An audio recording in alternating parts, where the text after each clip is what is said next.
অপূর্ব দিত না কেউ নেই পাই আগে না পার্সোনালি দিয়ে দেবো পার্সোনালি দিয়ে ওই সুতো করে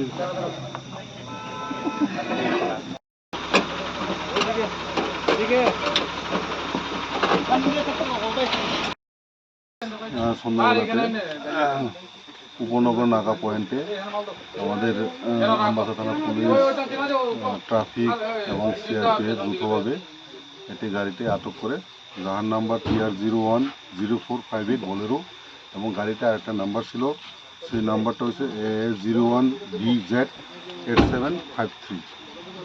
তো ওই গাড়িটি সার্চিং করার পরে আমরা এখানে গাড়ির মধ্যে 12টি প্যাকেটের মধ্যে 30 কেজি 800 গ্রাম শুকনো গাঁজা পাই এবং গাড়িতে দুজন ছিল, একজনের নাম হচ্ছে নিরু দে বর্মা আর একজনের নাম হচ্ছে বিক্রম দে বর্মা।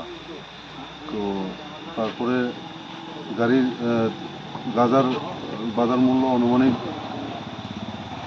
3 লক্ষ টাকা। আমরা আমবাসা থানাতে একটা NDPS কেস নেওয়া হবে।